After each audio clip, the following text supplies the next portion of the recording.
Par une glaciale soirée d'hiver, Ambre se rend chez son amie Mara et découvre des signes évidents d'effraction. L'intérieur est sens dessus-dessous, et Mara a disparu. Ambre appelle aussitôt la police, qui la questionne à son arrivée. Elle déclare « J'ai frappé et sonné plusieurs fois. Une lumière était allumée, ce qui m'a fait penser que Mara était chez elle. J'ai donc regardé par la fenêtre, mais la vitre était gelée. J'ai soufflé dessus pour faire fondre le givre. Puis, en voyant ce désordre, j'ai décidé de vous prévenir. » Son récit éveille pourtant les soupçons des enquêteurs. Pourquoi ?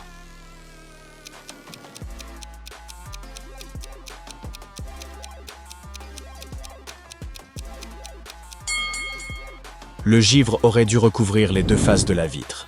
Ambre n'aurait donc rien pu distinguer de l'extérieur. Son témoignage semble incohérent. Nina visite le musée du coin et remarque une magnifique statue. Mais son ombre a disparu. Saurez-vous l'identifier parmi ces options ?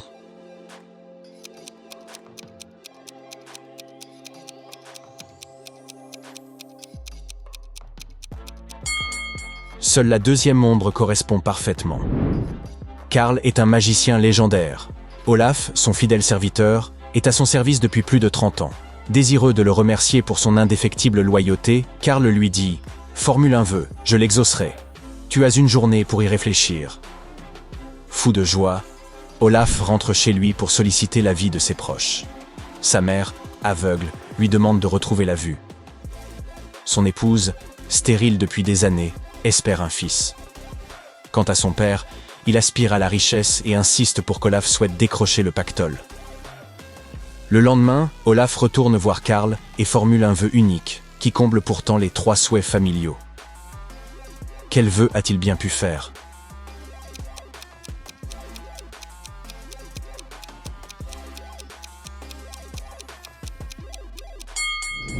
Olaf déclara « Ma mère veut voir son petit-fils se balancer sur une balançoire en or. » 4 véhicules arrivent simultanément à un carrefour à 4 voies, chacun provenant d'une direction différente. Incapables de déterminer l'ordre d'arrivée, ils pénètrent tous dans l'intersection au même moment. Pourtant, aucun accident ne se produit. Comment cela s'explique-t-il ?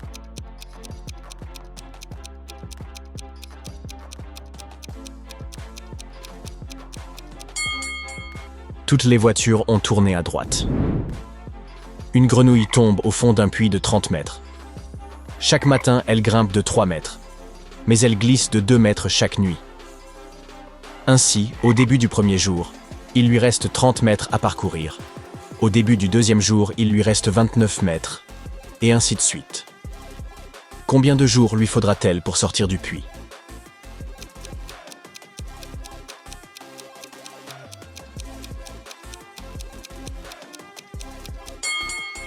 Au matin du 28e jour, la grenouille grimpe les 3 derniers mètres et parvient à s'échapper. Rick et Nick sont jumeaux et vivent ensemble à la ferme. Ils ont une particularité. Rick dit toujours la vérité, tandis que Nick ment systématiquement. Un voyageur arrive un jour et demande son chemin, ignorant lequel des deux est sincère. Il ne peut poser qu'une seule question à un seul frère pour connaître la bonne route vers le village. Que doit-il demander ?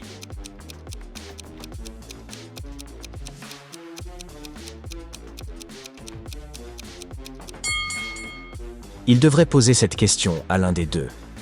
Si je demandais à ton frère quelle direction mène au village, que me répondrait-il ? Puis il devra emprunter le chemin opposé à celui indiqué.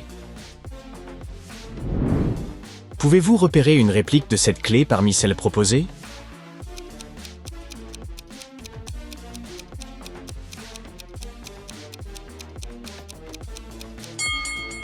Celle-ci correspond parfaitement. Ava, Britney et Chloé sont mannequins et participent à un défilé de mode. Chacune porte une robe d'une couleur différente, rouge, verte ou bleue.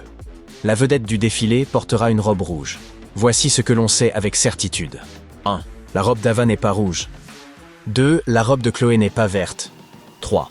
La couleur de la robe de Britney peut être obtenue en mélangeant 2 autres couleurs de l'arc-en-ciel. À vous de déterminer la couleur de chaque robe.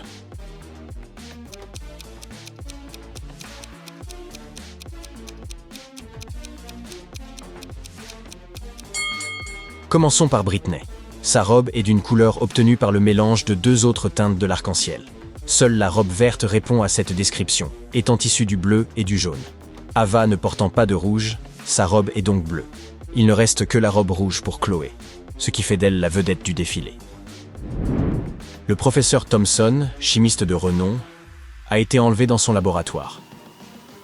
Sur place, la police ne trouve qu'un seul indice. Une feuille avec 5 éléments atomiques inscrits de sa main.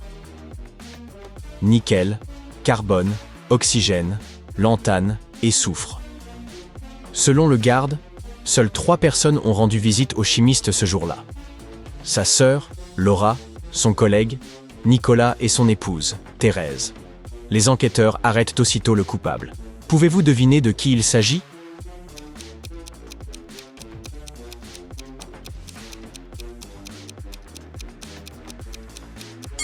La liste des éléments chimiques était un indice. Leurs abréviations forment le nom NiCO-La-S. Billy se réveille dans un sous-sol abandonné et poussiéreux. Une voix sinistre retentit. Si vous parvenez à ouvrir le cadenas à combinaison, vous serez libre de partir. Sinon, vous resterez ici à jamais. J'ai laissé un indice quelque part dans cette pièce. Pouvez-vous aider Billy à résoudre cette énigme ?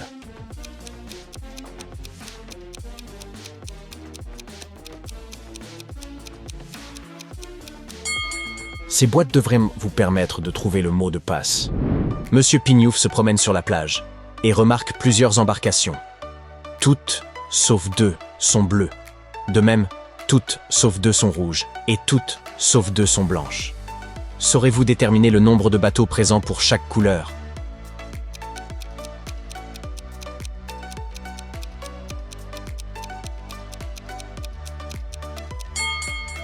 Concentrons-nous sur les 2 premières affirmations. Il est raisonnable de déduire que 2 bateaux ne sont pas rouges et 2 ne sont pas bleus.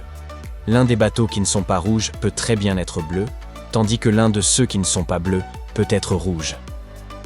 En tenant compte de la 3e information, à savoir que seuls 2 bateaux ne sont pas blancs, on peut en conclure qu'il y a un bateau rouge, un bleu et un blanc, pas plus. Parvenez-vous à identifier ce qui cloche dans cette image ?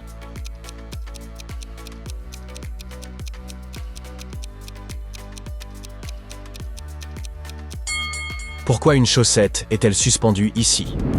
David décide de se rendre de nuit dans la maison hantée du coin afin de filmer un vlog pour ses abonnés. Ce soir-là, la nouvelle lune plonge les environs dans une obscurité totale. À peine entré, la porte se referme brusquement derrière lui, le laissant piégé à l'intérieur. En explorant les lieux, il découvre 3 portes menant à l'extérieur, chacune dissimulant un danger. Derrière la première se trouve un clown dément, qui attache ses victimes pour les soumettre à ses blagues sans fin. Derrière la deuxième, un loup-garou affamé, le plus puissant de sa meute. La troisième, quant à elle, s'ouvre sur un immense trou noir, infranchissable. Quelle voie David devrait-il emprunter pour survivre ?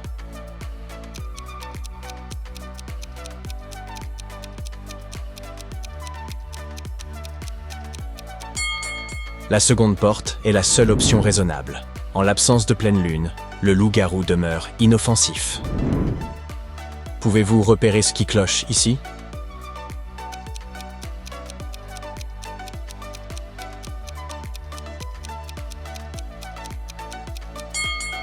Juste là. Et dans cette image, remarquez-vous quelque chose d'anormal ?